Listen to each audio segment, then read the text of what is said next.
მადლობ შემთხვევით და კიდევ ერთხელ გილოცავ სული და გულით განვლილ ბარბარობასა და აგერ უშინ ნიკოლოზობამ ვიზეიმეთ ისინი ილოცებენ იმისათვის რომ ჩვენმა ხალხმა გაიმარჯვოს ამ ანტიქრისტეებზე რომელთა ბრძოლაშიც აი ახლაც ხალხი ქუჩაში მოძრაობს და ეს მოძრაობა არ შეწყდება სანამ რეჟიმი არ დაუბრუნებს ხალხს იმ სუვერენიტეტსა და დამოუკიდებლობას რომელიც დააგირავეს, დაახურგავეს, დაალომბარდეს თავისი ჯიბისა და საკუთარი ოჯახების ბედნიერებისათვის. ახლა რაზე მომიწია თქვენმა შეწუხება. მოგეხსენება დღეს გლობალური გარდატეხის ეპოქაში ცხოვრობთ. უპირველესად მსოფლიო მასშტაბით რაც ხდება, ეს ყველაფერი ბევრწილად განსაზღვრავს საქართველოს ბედს. ყოველი ჩვენგანის გზას, პერსონალურადაც კი და ჩვენი ოჯახის. თვითონ საქართველოს შიგნით რა თავგადასავლებით შეგვამთხვია ამ პუტინის გამოგზავნილმა მტარვალმა ესაც ჩვენთვის გლობალურზე მეტი. და ის რაც ჩვენი პრობლემა ისტორიული კანონზომიერების მიხედვით ხდება რეგიონის და მსოფლიოს პრობლემაც. რადგან ვართ ისეთ არტერიებზე, რომელიც ერთმანეთთან აკავშირებს დედამიწის 4-ვე კუთხეს.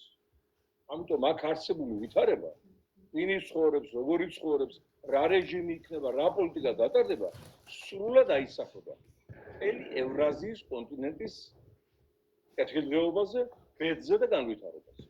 და დღეს აი ჩვენი თავარი ტრაგედია და პრობლემა გახლავთ ივანიშვილის გამოცხადებული და კრემლში დამუშავებული სტრატეგია საქართველოს ქართველების გარეშე. რათა ნაკლები პრობლემა შეექმნას მოსკოვს, არავინ მოსთხოვს სართმეული ტერიტორიების დაბრუნება, ართმეული სუვერენიტეტის უკან ოტანა და არც არავინ შეედავოს ივანიშვილის ხროვას, რომ რატო ხართ დიქტატორები და რისთვის არ ფლობთ ხელისუფლებას. რისთვის არ ფლობთ, რატო ფლობთ უკანონოდ. აი ამისათვის საც მილიარდების კეთებასთან ერთად დაიწყო არაბიზაცია, ну ჩვენ ასე უწოდებთ, მაგრამ იმ არაბებთან ერთად იქნებიან ავღანელები, პაკისტანელები, ნიგერიელები, ეთიოპიელები, ერიტრეელები, თუნდაც ფრანგები იყვნენ, თუნდაც ამერიკელები და ბრაზილიელები, ჩვენი ცივილიზაციური ნათესავებია საქართველოში სახელმწიფო შემქმნელი ერი, ქართველი ერი უნდა იყოს უმრავლესობაში, სხვა შემთხვევაში ეს სახელმწიფო თავისი დღემდე არსებული ისტორიული სახით ამთავრებს თავის არსებობას, ну შემდგომ იქნება რაღაც სახალიფოს მსგავსი, რაც დაარქმევენ, უკვე ჩვენ არავინ აღარ გვკითხავს ამას. და ეს პროცესი არაბიზაციის მიდის მაღალი ტემპებით მასობრივად ყველა რეგიონში, ზღვიდან ამდე, აგრეთვე ჩხუბამდე ასულან აღარ არის საუბარი თბილისზე და კახეთის ბარაქიან მიწებს. თუ ჩვენ ამას წინ არ აღუდგებით პოლიტიკურად, საერთაშორისო სამართლებრივი მეთოდებით, ეროვნულად, პატრიოტულად და რა თქმა უნდა არაექსტრემისტულად ის მიგრანტები, ვინც აქ ჩამოდიან და უკვე შემოვიდნენ აპირებენ, არაფერ შუაში არ არის. ეს არის მოღალატე დამნაშავე კრემლს დაქვემდებარებული ივანიშვილის რეჟიმი, რომელმაც შეემუშავა ჩვენი გაქრობის და დამცრობის გეგმა. და რა თქმა უნდა იმათ ნახეს კარი ღია დატოვებული და ღია კარში სახლის თუ ეზოსი ყველა შემოდის. ხო და ჩვენ გავიგეთ რამდენიმე ახალი ამბავი არაბულ დასახლებებზე და მთელი კვირა დავდებთ ტელევიზიებს, რომ გააშუქონ ის ღონისძიება, რის ჩატარებასაც ვაპირებთ. პირდაპირი ჩართვა, განცხადება, რადგან ამას აქვს ძალიან დიდი მნიშვნელობა ეს რეჟიმს აგდებს პანიკაში, რადგან აი ამ პროცესმა რომ ხალხი გადააშენოს აქედან, თვითონ მისი ელექტორატი თუ ყავდა შიგნით გახეთქა და დააპირისპირა. ანუ მათ თვითონ დაინახეს, რომ ექმნება საფრთხე ამ ადამიანების არსებობას თავიანთ სამშობლოში, ну სამშობლო თვლიანებენ უწევს საქართველოს. ამიტომ შიგნით გამოიწვია დაპირისპირება და აფეთქება ამან ერთ მხრივ და მეორეს მხრივ იმ არაბული კომპანიების ხელმძღვანელობაში არაბულ ქვეყნების პოლიტიკურ ელიტებში, რომლებსაც ჩვენ ყოველდღიურად ვაწვდით ინფორმაციას და ვაფრთხილებთ, რომ არ დააწყან ნიჩაბი ქართულ მიწას, რადგან უკანონო რეჟიმთან გაფორმებული კონტრაქტი არის სამართლებრივი ძალის არ მქონე, ის მათ შეცვლისთანავე ანულირებული იქნება და დაკარგავენ ეს ეგრეთ წოდებული ინვესტორები მილიონებს თუ მილიარდებს. ამის გარდა რეჟიმის მეთაური ივანიშვილი დასანქცირებულია ამერიკის სახელმწიფო დეპარტამენტის მიერ. უკვე 1 წელი ხდება, 29-ში გახდება 31 წელი, როცა ჩვენი ბრძოლით, ლეიბორისტული პარტიის 12-წლიანი ბრძოლით ამერიკის ადმინისტრაცია მაშინდელმა ბლინკენის სახელმწიფო მდივნის პირით გამოაცხადა ამ ტარვალის სანქცირება.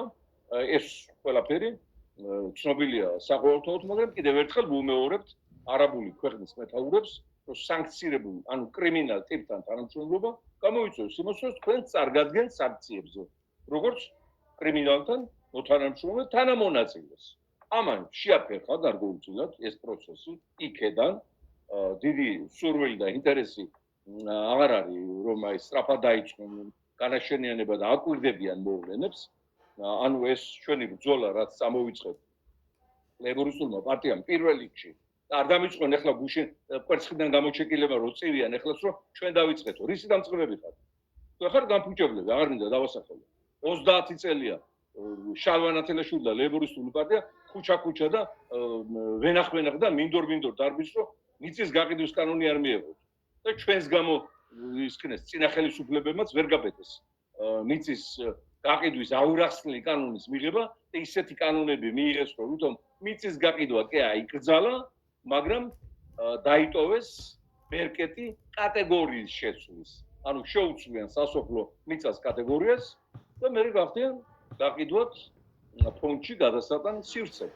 ან კომპანიას შექმნიან მიწას მიამაგრებენ ამ კომპანიაში ერთ-ერთი მეწელი არაბია და ფაქტობრივად არაბებისა. ანუ მომავალი ჩვენი საკანონმდებლო პოლიტიკა მოემსახურება იმას, რომ ეს მუხლებიც გავაფრთხოს კანონმდებლობიდან და არავით არის ხვრელი არ დარჩენს. როცა სიცოცხლე ასე ნავარდობს სიკვდილის ყველა კარი დარაზე, პოეტმა იგულისხმა არა მარტო ფიზიკური სიკვდილი, არამედ სახელმწიფოებრივი, ეროვნული და დემოგრაფიული სიკვდილი.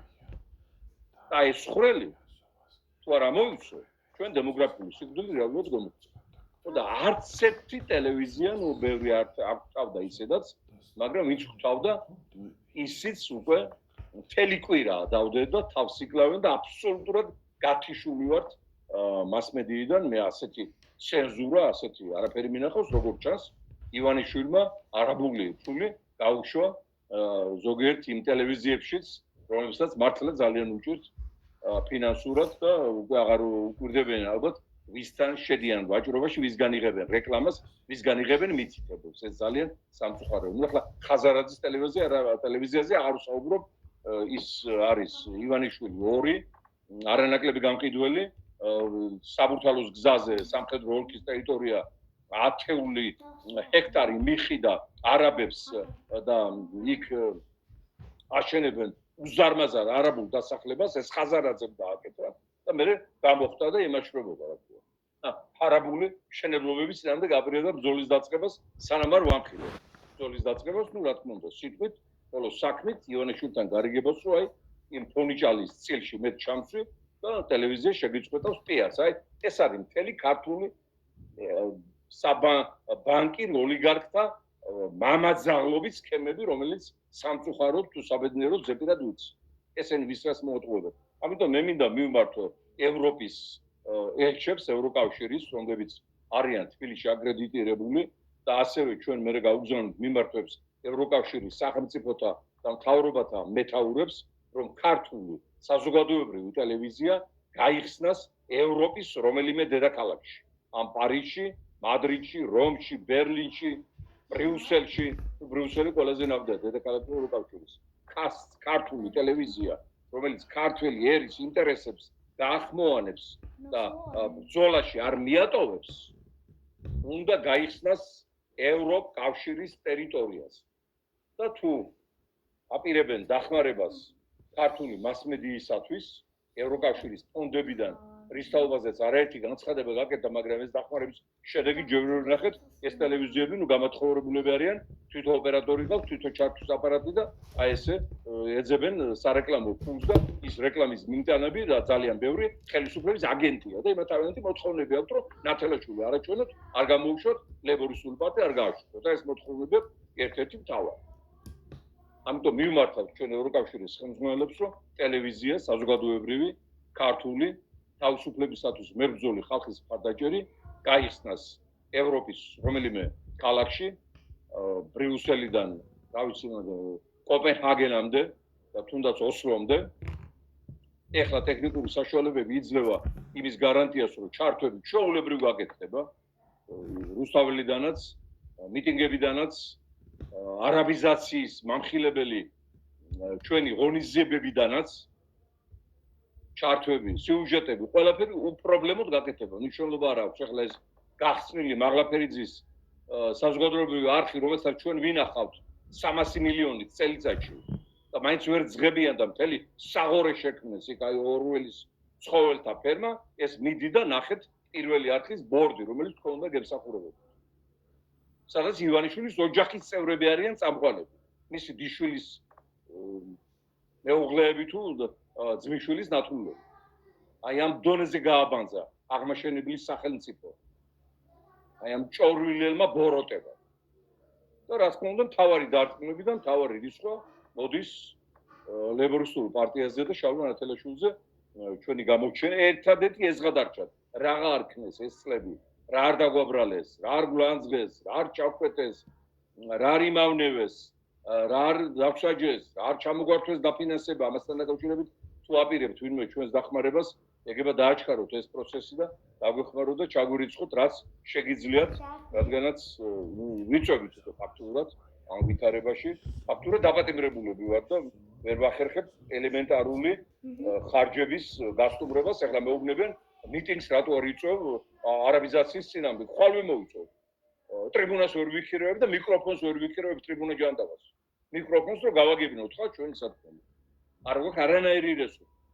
ამიტომ მე ძალიან ვთხოვთ, რომ საქართველოსთვის ეს საქმე გავაკეთოთ, რაც შეიძლება შემჭირდებულ ვადებში. დიახ.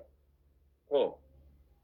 ამიტომ ესე იგი ვერ გაგვაქრეს, ვერ გაგვაჩერეს სანქციები ჩვენ დავიწყეთ და ჩვენ უმთავრებთ რეჟიმს პედისწერად ვეკეცით ანტიარაბიზმი დემოგრაფიულად, რომ არაბები ერთმა კარგად ამყოფოს, ჩვენ დავიწყეთ და ასევე დაუმთავრებთ იმით, რომ არაბული დასახლებები, რა თქმა უნდა, ჩვენ ატანა არა აქვს და ამ არატანას რეალიზაციის კუთხით ახორციელებენ სწორედ საინფორმაციო დაბლოკით, რომ გაგვაქრონ ყველა ტელევიზიიდან, ყველა რადიოდან, ყველა საშუალებიდან და ეს არ გამოვზდით, რადგან აი ჩვენ გვაქვს 21 საუკუნის საკაცობრიო მიღწევებთან საქმე, როგორც არის ინტერნეტი, სოციალური ქსელები, მაგრამ რა თქმა უნდა, იმ ტელევიზიით ჩართვები და გაშუქება ეფექტურობას იმ ჩვენი საქმის რაც დაწყებული გვაქვს ძალიან მაღლას წევს და ეს კარგად იციან და ამიტომ ლეიბორისტული პარტიის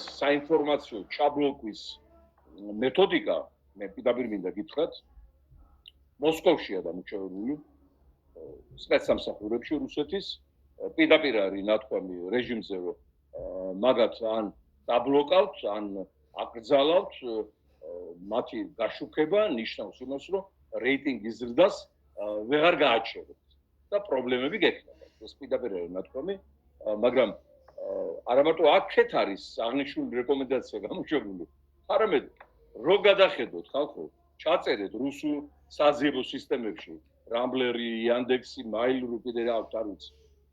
ნათელაშვილი ან ლეიბორისტული პარტია, რუსული ასობით ჩაწერეთ. აკრძალულია ჩვენი ხსენება. აი როგორც აქ არის აკრძალული ამათ ტელევიზიებში და მათი მართვის ქვეშ მყოფი, თვითონ ოპოზიციურ ტელესამარცხინო კანტორებში, აი ისი აკრძალული ჩვენი ხსენება რუსეთის ტელევიზიის ყველა არხზე და რუსეთის საინფორმაციო ნებისმიერ საშუალებაში.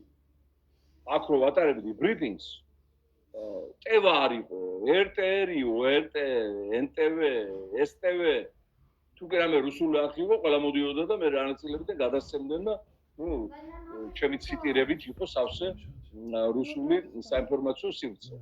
ამას იმიტომ გიყვებით, რომ აღნიშნული მეთოდი ჩვენსერამდე ბრძოლის არ არის ადგილობრივი ინიციატივა მოსკოვში შემოჩერებული, ისე როგორც დღეს კრემლში ხდება საქართველოს რა გზით განვითარდება, მისი ხელმძღვანელები და აშხაბადში ჩავლენ თუ დუშანბეში და იქ ისუნთქავენ პუტინის დასუნთქი აერით, თუ რომელ კანონს მიიღებენ, რომელ ორგანიზაციებს აკრძალავენ, რომელ ოპოზიციონერებს დაიჭერენ, რომლებს გამოუჩვენებენ, რომელ ასე ვთქვათ მიმართულებებით აკრძალავენ მშვიდობიანი აქციების გამოხატვის უფლებას და რომელ ქიმიურ ნივთიერებას შეასხავენ კიდევ მშვიდობიან მომიტინგე ადამიანებს ქუჩაში. ეს ყველაფერი არის მოსკოვის ცენტრალიზებული მმართველობის შედეგი. ჩვენ დღეს ისე გვმართავს მოსკოვი, ამას ვამბობ, მიმოვიდე ყოველგვარი რუსოფობიის და რუსეთის სიძულვილის გარეშე ერთმანეთთან დაიმყაროს, ეგეთ რამე არ მქონია არასოდეს. მთლიანად რუსული იმპერიის არსებობის პერიოდში, როცა მათთან ვიყავით, ასეთი ცენტრალიზებული მართვა არ ყოფილა საქართველოს.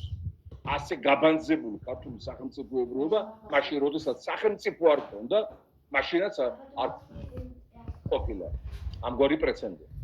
სახელმწიფო რო არ ქონდა და ვიყავით დაპყრობილი თუ ოკუპირებული თუ მიერთებული თუ ანექსირებული რუსეთთან, რუსეთს მართავდა. და ამით ვინახავდით იმ სახელმწიფოს არარსებობის დეფიციტს. ეხლა ხურმა რახილია იმას არ გვეკითხება არავინ.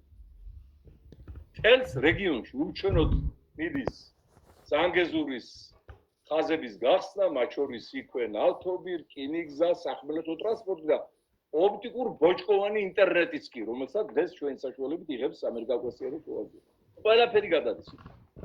იწვევენ კონფერენციებს, შეხვედრებს, ტრამპა ჩაიყვანა შუა აზიის 5 ლიდერი, შეხვდა, ჩაიყვანა ამერიკა-კავკასიის 2 ლიდერი, ალიევი, ფაჩევი, შეხვდა, ფაშინიანი. არავის არ ვახსენდები. გამქრალი ვარ პოლიტიკური სივრციდან.